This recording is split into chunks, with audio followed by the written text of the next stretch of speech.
Bonjour à tous. C'était une joie de préparer ça, une joie d'être avec vous ici ce matin. C'était aussi de la fatigue et je vous avoue qu'il y a aussi un certain stress d'être là ce matin. Donc merci aussi Didier pour ta prière.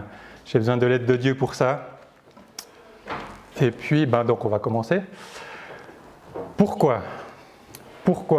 C'est une question qui revient souvent dans la bouche des enfants à une certaine période de leur vie. On l'a expérimenté. C'est assez rigolo au début, des fois moins, enfin voilà. Et puis, il y a des pourquoi qui arrivent aussi peut-être plus tard dans la vie des gens et puis qui persistent aussi pendant un bon moment. Et un de ces pourquoi qu'on va voir ensemble ce matin, c'est pourquoi est-ce que je vis ? Et vous verrez, il y a un peu deux manières de voir cette question, de comprendre cette question. Donc la première manière, on m'avait pourtant prévenu. Voilà. Pourquoi est-ce que je vis ou quel est le sens de ma vie ? Finalement, pourquoi est-ce que je suis ici-bas ? Est-ce que je suis vivant ici-bas ? On va remonter aux deux premiers chapitres de la Genèse qui nous racontent la création faite par Dieu. Et ces chapitres de la Genèse nous montrent que Dieu a créé toutes choses et il a créé toutes choses bonnes. Il a aussi créé l'homme et la femme à son image et il leur a fait la grâce de pouvoir entrer en relation avec Dieu. Toutes choses étaient bonnes et Dieu y prenait plaisir. Dieu était glorifié par sa création. Et si un oiseau chantait, eh bien, il glorifiait Dieu parce qu'il faisait ce pourquoi Dieu l'avait créé. Et l'homme aussi glorifiait Dieu en faisant ce pourquoi Dieu l'avait créé, en travaillant le jardin, en nommant les animaux, en se nourrissant, etc. Et l'homme lui-même aussi prenait du plaisir dans ses œuvres. Et la vie de l'homme avait un sens. Il glorifiait Dieu par sa vie et il prenait plaisir dans ses œuvres.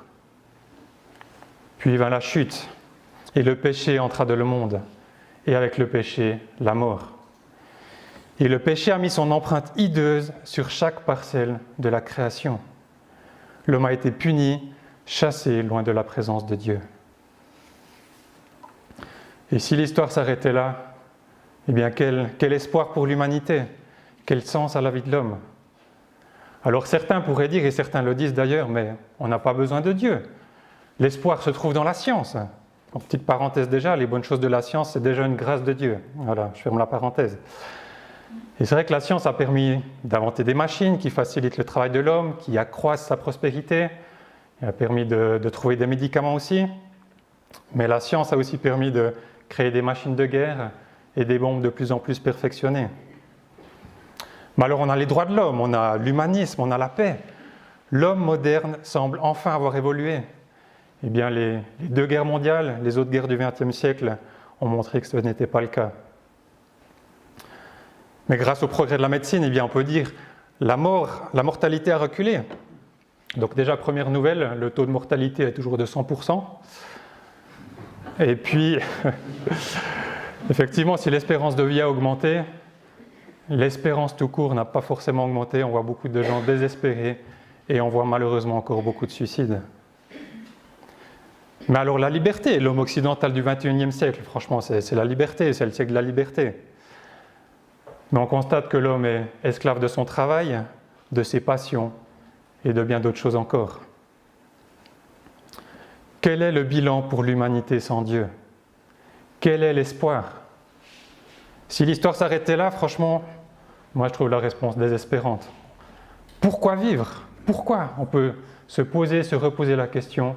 À chaque fois, la seule réponse qui revient, c'est un silence terrifiant. Mais grâce soit rendue à notre Seigneur. Dans ces ténèbres a brillé la lumière. Et il y a une bonne nouvelle, l'Évangile. L'Évangile veut dire bonne nouvelle. Jésus-Christ, Dieu est venu sur cette terre pour nous sauver, pour rétablir cette relation brisée avec lui. Pour nous tous qui mettons notre confiance en lui. Et désormais, eh bien, les croyants, on peut répondre à cette question. Pourquoi est-ce que nous vivons ? Eh bien, nous vivons parce que Dieu nous a créés et parce qu'il nous a rachetés. Pour sa gloire, pour notre bien, pour une relation avec lui et pour la vie éternelle. Et donc le chrétien est donc en mesure de répondre à cette première question. Pourquoi est-ce que je vis ? Quel est le sens de ma vie ? Mais on doit se poser une deuxième question. Pourquoi est-ce que je vis? Ou quel est le but de ma vie? Finalement, qu'est-ce que je fais de ma vie?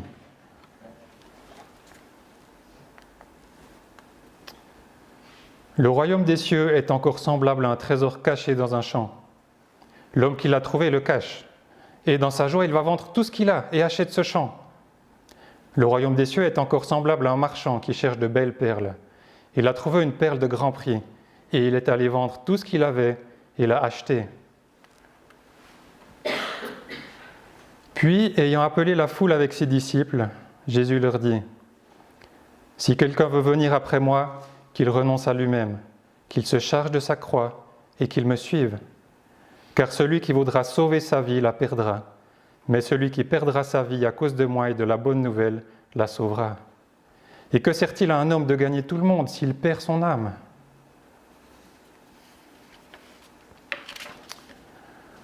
Pourquoi est-ce que je vis ? Et finalement, la réponse devrait être identique à la première question. Quel est le sens de ma vie ? Vivre pour Dieu. Alors, pourquoi est-ce que je vis ? À quoi est-ce que je consacre ma vie ? Eh bien, à Dieu, c'est logique. Et je pense en théorie, on est d'accord avec ça, on est même convaincu. Et oui, la vie sur Terre est courte. Ce qui compte, c'est Dieu. Et on devrait vivre dans cette perspective de la vie éternelle. On entend souvent dire, ouais, on n'est que des passagers sur cette terre. Notre cité est au ciel. Sur le principe, oui, je crois qu'on est convaincus, la plupart d'entre nous. Mais ensuite, voilà, je suis confronté à mon quotidien, à ma réalité. Et la réponse à cette question n'est plus si claire que ça. Pourquoi est-ce que je vis ?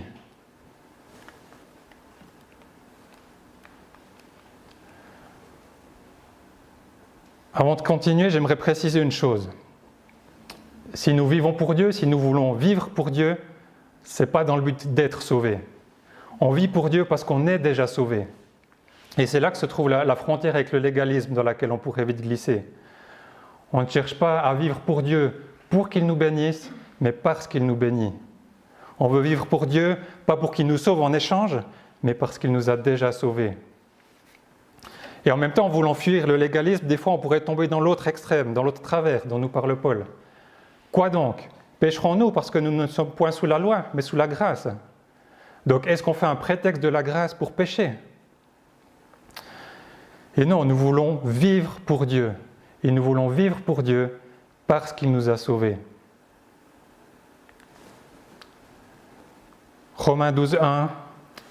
Je vous exhorte donc, frères, par les compassions de Dieu, à offrir vos corps comme un sacrifice vivant, saint, agréable à Dieu, ce qui sera de votre part un culte raisonnable. Pendant les 11 chapitres qui précèdent, Paul a présenté le salut par la grâce de Dieu, le salut par la foi seule. Il a montré l'étendue des compassions de Dieu pour nous. Et puis, la suite de la lettre, ce sera des exhortations pratiques pour les chrétiens, en leur montrant comment ils doivent vivre ici-bas. Et au milieu, qui fait la jonction, il y a ce verset.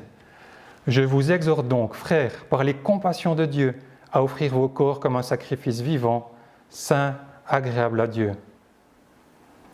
Et puisque nous sommes justifiés, puisque nous sommes sauvés au vu de toutes ces compassions de Dieu, eh bien, on est appelé à vivre pour Dieu. On est appelé à offrir nos corps, nos vies pour notre Dieu.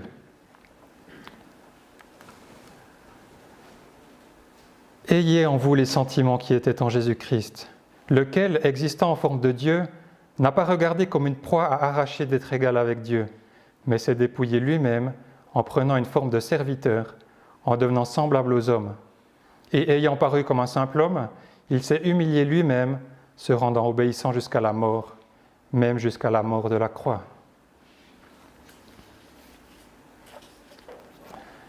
Et donc finalement, quelles sont les raisons pour lesquelles on veut vivre pour Dieu ? Eh bien, la première raison, c'est parce que nous voulons vivre pour lui parce qu'il nous a aimés, parce qu'il nous a sauvés, parce que Jésus-Christ a quitté la gloire du ciel pour venir humblement sur cette terre, et non seulement vivre sur cette terre, mais aller jusqu'à la mort à la croix. Il a été fait malédiction pour nous, pour que nous puissions être sauvés. Et ça devrait nous remplir de reconnaissance et d'amour. Et c'est ça qui devrait finalement être le moteur de notre vie. On veut avoir les mêmes sentiments aussi que ceux qui étaient en Jésus-Christ, et lui qui nous a tout donné, on veut tout lui donner en retour. Il y a aussi finalement une deuxième raison qu'on pourrait avancer de pourquoi on veut vivre pour Dieu. Et on l'a vu, Dieu a créé l'homme pour qu'on le glorifie, pour qu'on vive en sa présence. Mais avec le péché, la mort est entrée dans le monde, et avec la mort aussi la vanité. L'homme a voulu vivre sans Dieu, mais sans Dieu, il n'y a que vanité. Et Salomon, ce grand roi plein de sagesse, il a passé presque toute sa vie à chercher le sens de cette vie. Il a sondé avec sa sagesse tout ce qui se faisait sous le soleil. Il a cherché la joie, et on peut dire qu'il s'en est donné les moyens. Une nourriture exquise, des projets grandioses menés à leur terme, de la richesse en abondance, des femmes en grand nombre. Et quel est son bilan? Tout est vanité et tourment d'esprit. Voici la vie de l'homme sans Dieu. Tout est vanité et tourment d'esprit. Mais le livre de l'Ecclésiaste se termine ainsi. Écoutons la conclusion de tout ce discours. Crains Dieu et garde ses commandements, car c'est là le tout de l'homme. Car Dieu fera venir toute œuvre en jugement, avec tout ce qui est caché, soit bien, soit mal. Et ça nous rappelle que finalement, c'est seulement en Dieu que nous pouvons trouver du sens à notre vie, parce que nous sommes créés pour glorifier Dieu. Et Dieu a voulu que dans sa grâce, en vivant comme ça, en vivant pour Dieu, on soit rempli de joie. Parce qu'il y a en nous un vide que Dieu seul peut combler. Et en vivant pour Dieu, on sera vraiment heureux. Notre vie aura un sens et nos actes auront une portée éternelle. Et donc, il y a de bonnes raisons de vivre pour Dieu. Mais peut-être vous me direz, ok, t'es bien gentil, on a compris, on sait tout ça, mais comment le vivre au quotidien? J'ai soif de plus et quand je suis confronté au quotidien à ma réalité, alors je n'ai pas la solution pour que dès cet après-midi, j'arrive à vivre pleinement pour Dieu, avec un cœur entier pour mon Seigneur. Et je pense que tant qu'on sera ici-bas, on devra mener le combat, progresser, nous relever, continuer un rythme qui nous semble bien poussif quand on y pense et avec des progrès souvent bien maigres. Et quand je réfléchissais à ça, quand je m'arrête sur ces pensées, il y a une certaine tristesse qui envahit mon cœur. Vivre pleinement pour Dieu, mais je m'en sens tellement loin. Et j'avance si lentement sur ce chemin. Je me sens ingrat, indigne, lent à croire, lent à obéir, lent à aimer. Ô Dieu, viens au secours de mon incrédulité, change mon cœur. Peut-être que vous éprouvez aussi un peu les mêmes sentiments, peut-être que cette tristesse est la vôtre également. Mais vous savez, il y a aussi des tristesses qui sont bonnes. J'aimerais vous partager ces mots de Paul. Car bien que je vous ai attristé par ma lettre, je ne m'en repens pas, même si je m'en suis repenti, parce que je vois que cette lettre vous a attristé, bien que pour un peu de temps. Maintenant, je me réjouis, non de ce que vous avez été attristé, mais de ce que votre tristesse vous a porté à la repentance. Car vous avez été attristé selon Dieu, en sorte que vous n'avez reçu aucun dommage de notre part. Car la tristesse qui est selon Dieu produit une repentance à salut, et dont on ne se repent jamais, au lieu que la tristesse du monde produit la mort. Nous avons un Dieu de grâce, et nous pouvons trouver le pardon et la consolation et le réconfort auprès de lui. Et ça, c'est quelque chose qui nous est offert chaque jour. Et bien que cette tristesse que peut-être on a parfois nous amène repentant au pied de la croix. Et on trouvera la paix pour notre âme et le pardon. Et puis, eh bien, si vous êtes attristé, si vous avez cette soif de vivre plus pour Dieu, d'être plus proche de Dieu, eh bien, réjouissez-vous. Vous êtes sur la bonne voie.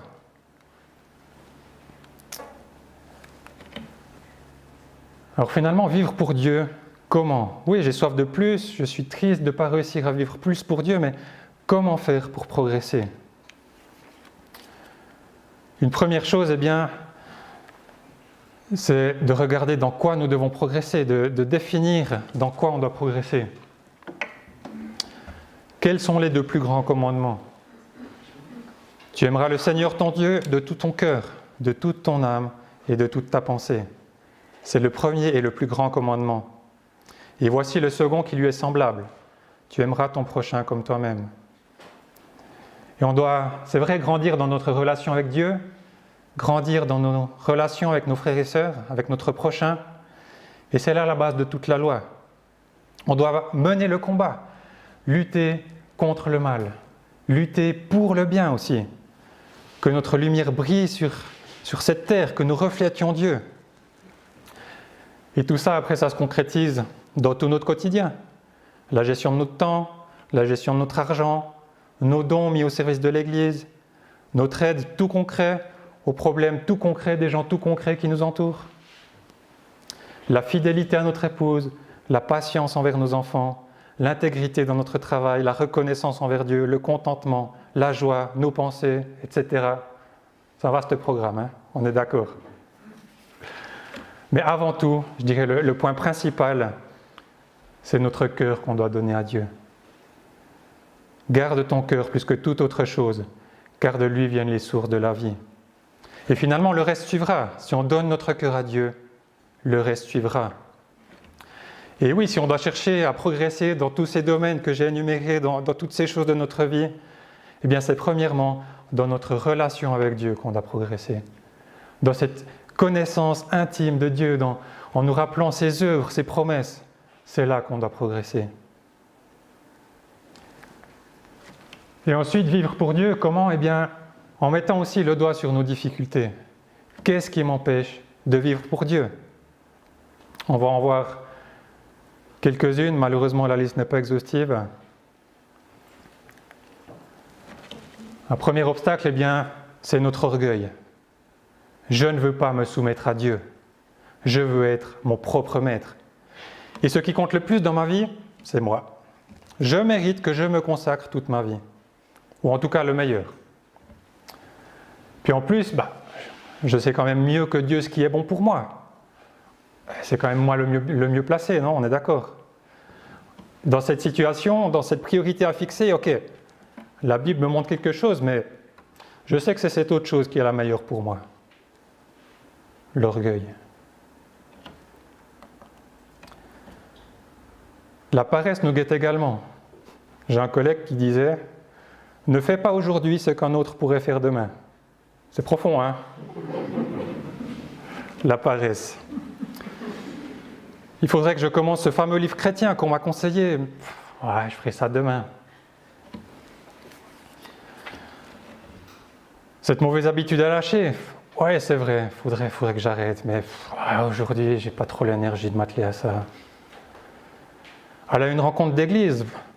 Vous savez, j'ai une journée fatigante, puis j'ai pas envie de ressortir ce soir, en plus il pleut là, sérieux, non. Alors bien sûr, on peut pas tout faire. Et puis, je pense qu'il y a des fois où il vaut mieux rester à la maison, se reposer, que d'aller à une rencontre d'église. Mais je pense qu'il y a aussi bien des fois, on devrait prendre une bonne dose de vitamines et puis se secouer un peu les puces. Après, j'aimerais aussi préciser qu'on n'a pas tous les mêmes formes. On n'est pas tous égaux face au sommeil, face aux multiples sollicitations, face au poids des responsabilités. Il faut savoir aussi connaître ses limites. Et je cite un pasteur écossais qui a eu une vie très productive, mais courte. Il est mort avant 30 ans. Pour que vous compreniez la situation, je ne sais plus si c'était au XVIIIe siècle, c'est quand on se déplaçait à cheval. Et il a dit « Dieu m'avait donné un cheval et un message. J'ai tué le cheval et maintenant, je ne peux plus livrer le message. » Il a tellement tiré sur la corde qu'il est mort jeune. Et quand il a réalisé ça, il s'est dit « Mais j'avais un message fabuleux à transmettre et je n'ai pas pu le transmettre autant que je l'aurais voulu. » Alors oui, on doit connaître ses limites, mais on doit aussi trouver le juste milieu et pas non plus tomber dans cette paresse qui fait que là, quand même, ce soir, non, allez, on fera ça demain. Une autre difficulté, c'est l'oubli. Je ne sais pas si vous avez déjà réalisé, des fois, moi ça m'arrive, je lis quelque chose dans la Bible, je suis profondément touché en moi, je réalise quelque chose, je me dis waouh. 3 minutes après, une situation, je fais exactement le contraire de ce que je venais de lire. Et même pas consciemment, quoi. Enfin, j'oublie aussi quelle est la grandeur de Dieu. J'oublie quel est mon but ici-bas. J'oublie quelle est l'œuvre de Jésus-Christ. J'oublie que la prière a une grande efficacité et qu'en toutes circonstances, je peux m'approcher de Dieu.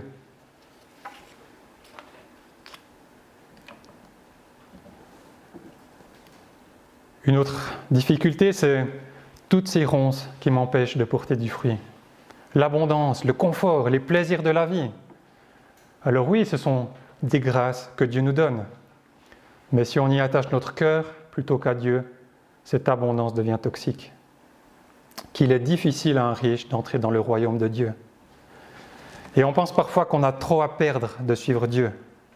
Mon temps si précieux que je pourrais consacrer pour aller au ski, au golf, à un bon restaurant, à un cinéma, pour retaper ma maison. Et cette abondance risque aussi de nous faire oublier combien on a besoin de Dieu et combien seul Dieu peut vraiment nous combler. Et que dire encore? On peut citer l'égoïsme. Moi d'abord et à Dieu les miettes. Pendant longtemps, je trouvais que je remplissais bien mon devoir de chrétien en allant à l'église tous les dimanches matins. Un de mes jours consacrés à Dieu par semaine, franchement, c'est déjà bien, quoi. Et ça me semblait inconcevable de gâcher une belle soirée pour aller encore à la réunion de prière. J'ai un ami qui a commencé d'aller à la réunion de prière. Je me suis dit, punaise, mais il exagère, quoi. Et aujourd'hui, en fait, je dois continuer de mener ce combat dans ce domaine et dans d'autres combats aussi. Moi d'abord et les miettes à Dieu. Et l'incrédulité, la peur, nous empêche aussi de servir pleinement notre Dieu. Et sur le papier, j'affirme volontiers que ce verset est vrai. Cherchez d'abord le royaume de Dieu et sa justice, et toutes ces choses vous seront données par-dessus. Mais de nouveau en pratique, cette fameuse pratique. Il y a une semaine, j'ai eu de la chance de pouvoir faire un peu d'escalade, mur de grimpe en salle. J'étais avec Didier d'ailleurs, c'était sympa. J'ai réussi, là, juste la première fois, mais j'ai réussi à aller jusqu'en haut du mur de grimpe. Et puis ensuite, il fallait redescendre. Donc voilà, on est encordé, j'ai regardé le collègue en bas, il était attentif. On avait testé le matériel avant, ça fonctionnait. Il y a juste à lâcher prise et à se laisser aller dans le vide. Je vous garantis que ce n'est pas si facile que ça finalement, d'avoir cette confiance, de se dire, voilà, je me laisse aller, tac, en arrière, ça va aller. Et des fois avec Dieu, on a un peu ce même ressenti. On sait qu'il est là, on sait qu'il prend soin de nous, mais on a de la peine à lâcher prise. Et on se dit, mais ouais, il faut lui consacrer notre vie, ok, mais est-ce qu'il va vraiment me donner ce dont j'ai besoin? Est-ce que je ne vais pas passer à côté de quelque chose? Est-ce qu'il va vraiment prendre soin de moi? Oh Dieu, viens au secours de mon incrédulité. Et c'est vrai, étroite est la porte, resserrez le chemin qui mène à la vie, et il y en a peu qui les trouvent. Matthieu 7, 14. Et pour être un de ses disciples, Jésus nous dit qu'on doit porter notre croix, qu'on doit calculer la dépense et qu'on doit calculer ce qu'il en coûte de le suivre. Parce que c'est vrai, il en coûte aussi de suivre Dieu. Et il a dit, celui qui perdra sa vie à cause de moi et de la bonne nouvelle la sauvera. Mais ça nécessite de perdre sa vie avant, en tout cas aux yeux humains, de perdre sa vie. Et ça, c'est jamais quelque chose de facile. Alors, comment vivre pour Dieu? Eh bien, en comptant déjà, surtout, sur la grâce de Dieu. Et on doit se rappeler que Christ a tout accompli pour notre salut. On l'a dit avant. Et malgré nos faiblesses, malgré nos chutes, malgré nos reniements, Dieu nous aime toujours. Et nous sommes toujours sous sa grâce. Et il y a des fois des soirs, à la fin de la journée, je repense à la journée, je me dis... Franchement, je n'ai pas vraiment vécu comme un chrétien aujourd'hui. En quoi j'étais chrétien aujourd'hui? En quoi j'ai vécu pour Dieu? Et ces échecs et ces chutes encore et encore. Et pourtant, ces soirs-là, je ne suis pas moins chrétien que les journées où j'ai été, entre guillemets, un super chrétien. Mon identité devant Dieu n'a pas changé. Et Dieu m'aime toujours. Alors bien sûr, si on pêche, eh bien, Dieu n'y prend pas plaisir. Et Notre communion avec Dieu en prend un coup. On doit s'approcher de Dieu, on doit se repentir, on doit lui demander pardon. Mais dans notre identité, on reste les enfants de Dieu. Et rien ne peut nous séparer de l'amour de Dieu pour nous. Et on ne doit pas oublier que dans ce cheminement, avec ses victoires, avec ses échecs aussi, eh bien, nous pouvons toujours compter sur la grâce et sur le pardon de Dieu. Et on peut compter sur le Saint-Esprit qui agit en nous. Il est à l'œuvre pour notre sanctification et il porte des fruits en nous, la charité, la joie, la paix, bien d'autres encore. Et on doit aussi apprendre à marcher par le Saint-Esprit et non selon notre nature propre, par la grâce de Dieu. Et Jésus se présente comme le cep, on est les sarments et on produira de bons fruits si on reste attaché à Jésus-Christ. C'est lui qui fait couler la vie en nous et qui nous permet que des fleuves d'eau vive coulent de nous. Alors Dieu nous fait grâce, il est patient, il est doux, il est compatissant et il agit lui-même en nous. Dieu est à l'œuvre et nous devons également faire tous nos efforts. L'un n'exclut pas l'autre. On doit faire nos efforts et je précise aussi que ces efforts en fait sont une grâce de Dieu qui produit en nous le vouloir et le faire. En même temps, ça ôte rien à notre responsabilité. C'est un peu ce genre de choses, on a de la peine à les mettre les deux ensemble dans notre esprit. Mais on a tous nos efforts à faire et c'est uniquement par la grâce de Dieu qu'on progresse. Quels sont un peu ces efforts? Donc, comment on peut concrètement finalement progresser avec Dieu? Eh bien, si on a soif de Dieu, si on aspire à plus, si on aspire à une vie plus proche de Dieu, à une vie davantage pour Dieu, commençons par prier pour cela. Prions pour que Dieu nous réveille. Prions pour qu'il nous fasse grandir, avancer, progresser, pour qu'il nous donne un cœur entier à lui. Prions, prions et prions encore pour cela. Et une deuxième clé, prions. Prions également pour les sujets précis, pour cette lutte contre ce péché, pour mon désir d'être plus joyeux, plus reconnaissant envers Dieu, pour mon témoignage, pour comment servir dans l'Église. Et petite parenthèse à propos de servir dans l'Église, peut-être certains d'entre vous se disent « moi j'aimerais bien, mais je ne sais pas comment ». Vous pouvez volontiers venir en parler avec un des anciens, on en discutera ensemble, je suis sûr qu'on trouvera des choses. Mais n'ayez pas peur, on ne va pas tout vous donner non plus. Et justement, l'Église, c'est un moyen de grâce que Dieu nous donne. Un moyen de grâce que Dieu nous donne. Et souvent, j'ai de la peine à le percevoir. Et malheureusement, j'ai parfois l'impression que l'Église ne sert à rien pour ma vie chrétienne. Je m'en sortirai très bien sans. Mais ce ne sont pas mes impressions qui comptent, mais c'est ce que la Bible dit qui compte. Et je veux croire, au-delà de ces sentiments parfois qui viennent en moi, que l'Église est non seulement belle, mais qu'elle est nécessaire à ma croissance.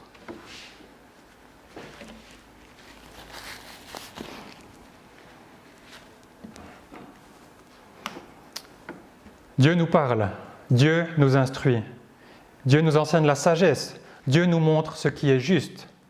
Et comment le fait-il? Par sa parole, par la Bible. Et c'est une nourriture dont on a besoin. Je ne sais pas si vous avez déjà expérimenté lors d'une marche en montagne le concept de la panne sèche. Plus d'énergie tout à coup, plus de force pour avancer. Et là, un marche et ça repart.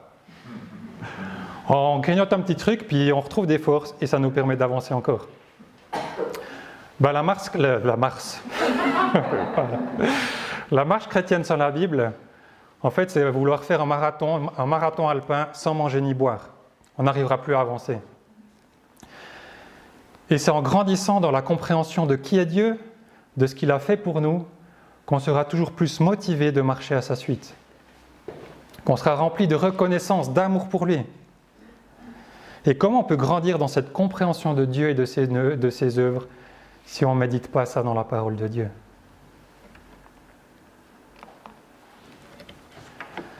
Dieu nous donne aussi un moyen de consolation, un moyen pour nous motiver, l'espérance. Et on a une espérance qui est magnifique.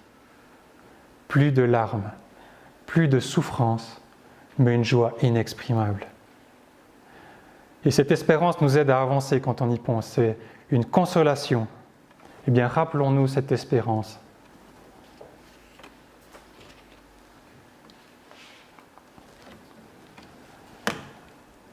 Et face à l'incrédulité, au doute dont on a parlé tout à l'heure, on doit aussi se prêcher à soi-même. On doit se rappeler les promesses de Dieu pour nous. Et ça nous aidera à grandir dans cette confiance en Dieu pour pouvoir le suivre. Et lorsque vous lisez la Bible, vous pouvez, si vous voyez une promesse comme ça, vous pouvez la noter et puis la relire dans la journée ou dans la semaine. Ça nous aidera à nous en rappeler et à ancrer ces promesses solidement au fond de nous. Dieu nous a aussi donné la grâce de la communion fraternelle. Ça pourrait être le sujet de toute une prédication. Je vais me contenter d'une illustration. J'ai fait, il y a assez longtemps, un tour à vélo. On était 4 à le faire. C'était un tour à vélo assez long pour moi. Et chacun notre tour, on a un autre passage à vide. Plus de courage, plus d'énergie, plus envie de continuer. Franchement, c'est dur le vélo. Mais le fait d'être ensemble, on a pu s'encourager, on a pu se motiver. Quand il y en a un qui n'arrivait plus à avancer, il y a les autres qui étaient là. Allez, vas-y, tu vas y arriver, c'est bon. Je pense tout seul, je ne serais jamais arrivé jusqu'au bout. Et finalement, la vie chrétienne, sans les frères et sœurs en Christ, quand on a ces moments de découragement, ces moments où on n'arrive plus à avancer, qui c'est qu'elle est là pour nous relever? Eh bien, cherchons à développer cette communion fraternelle, aussi quand tout va bien, pour pouvoir avoir aussi de l'aide quand ça ira moins bien. C'est une grâce que Dieu nous fait. Bon, vous allez me dire, tout ça c'est bien beau. Je ne sais pas si vous avez regardé, on est au 8e point de mon 4e sous-point, de mon 3e point, de ma 2e question. Voilà. Puis demain, c'est lundi, il y a la semaine qui recommence. Tu l'as dit très bien, Yvalin, on oublie. Alors je ne vais pas vous demander dimanche prochain quel était le 8e point de mon 4e sous-point, de mon 3e point, de ma 2e question. Mais je pense qu'il y a quand même matière à lutter contre cet oubli qui nous vient. On a tendance à oublier, c'est vrai, à oublier qui est Dieu, à oublier qui nous sommes, à oublier pourquoi on est là dans cette vie. Et chaque matin, avant de commencer la journée, on pourrait juste se poser la question, se rappeler, pourquoi est-ce que je suis là? Pourquoi est-ce que Dieu me donne cette journée? Et je pense que si on se rappelle pourquoi, qu'on garde ça à l'esprit dans la journée, on vivra nos journées tout différemment. Ce sera toujours 8 heures de travail pour ceux qui bossent 8 heures, ça c'est clair, mais on les vivra différemment, je vous assure. Et puis Dieu vient à notre secours dans notre amnésie. Nous sommes entourés de multiples rappels de son œuvre et de ses promesses. Ah, ça c'était la question du matin, voilà, la précédente. J'ai oublié de cliquer. Dieu vient au secours de notre amnésie avec tous ces rappels qui se trouvent dans la création. Et souvent, quand je vais travailler le matin, j'entends le chant des oiseaux. Et si j'y pense, je peux me dire, Dieu prend soin de moi, comme il prend soin de ses oiseaux. Quand je vois des fleurs dans les champs, ça peut me rappeler que Dieu pourvoit, que Dieu me donne ce dont j'ai besoin. En regardant le ciel, je peux réaliser un petit peu l'immensité de notre Dieu et sa splendeur. Quand je vois un enfant, je peux me rappeler que je suis moi-même un enfant de Dieu, qu'il prend soin de moi, qu'il m'aime. Il y a tant de choses, tant de moyens par lesquels Dieu nous parle. Essayons d'être attentifs à ça.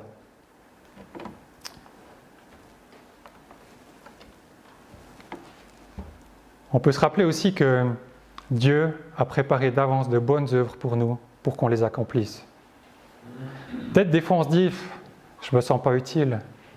J'ai envie de servir Dieu, mais je ne sais pas comment. Dans mes journées, je ne vois pas. Comment vivre en chrétien? Comment lui être agréable? Je ne sais pas. Dieu a préparé d'avance de bonnes œuvres pour nous, pour que nous les pratiquions. En fait, c'est un peu comme une chasse aux œufs. Vous connaissez la chasse aux œufs? Il y a des œufs cachés, puis on doit les trouver. C'est un peu pareil. Dieu a préparé d'avance de bonnes œuvres pour nous, pour qu'on les accomplisse. On doit ouvrir les yeux, on doit se tenir prêt pour les voir et les faire. Souvent, quand il y a un malheur qui frappe quelqu'un, rapidement, il y a la pensée qui me vient, quand c'est que ce sera mon tour? Quand est-ce que la foudre va tomber sur ma maison? Très égoïste, c'est vrai. Je pense qu'il faut surmonter ce genre de réaction, il faut que je surmonte ça et que je réfléchisse plutôt comment je pourrais réagir d'une bonne manière dans cette situation. Peut-être une aide pratique, peut-être une oreille attentive ou, entre guillemets, simplement la prière. Simplement parce que c'est facile à faire. Dans combien de situations on peut prier? Lundi passé, j'ai vu un gars au foot qui était tout bouleversé. Il avait perdu un de ses amis de 18 ans le jour d'avant en faisant du basket sous ses yeux. Qu'est-ce qu'on peut dire? Qu'est-ce qu'on peut faire? Il y a des situations où on se sent totalement impuissant. Mais on peut prier. Et la puissance de la prière, parce qu'elle monte vers Dieu qui entend.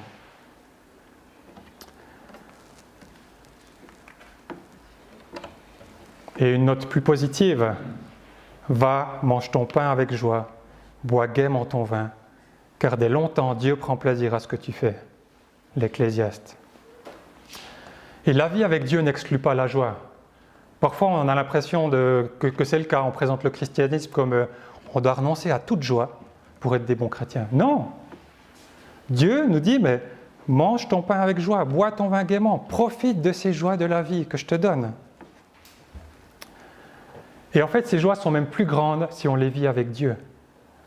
Je ne sais pas si ça vous est déjà arrivé de voir un magnifique paysage, je sais pas, un champ de coquelicots comme ça, avec les rayons du soleil du soir. Vous êtes ébahi, souffle coupé, et vous auriez envie de saisir le moment, vous auriez envie de, je sais pas, de concrétiser, de le garder, de faire quelque chose, quoi. Et en fait, ce qu'on peut faire, c'est louer Dieu pour ça. Et ça permet de boucler la boucle. Et ça va faire grandir notre joie. Notre joie sera plus profonde si on loue Dieu pour ces joies qu'il nous donne. Et en ayant aussi une juste vision de Dieu et de pourquoi on est ici-bas, eh bien, finalement, ces joies que Dieu nous donne, on les prend pour ce qu'elles sont, des joies. Et on ne va pas chercher à être comblé, rempli par ces joies, on va chercher à être comblé, rempli par Dieu et à vivre ces joies dans ce contexte-là. Et du coup, ces joies seront des joies, elles ne nous laisseront pas un goût amer de déception, parce qu'elles auront rempli leur rôle, juste nous donner de la joie.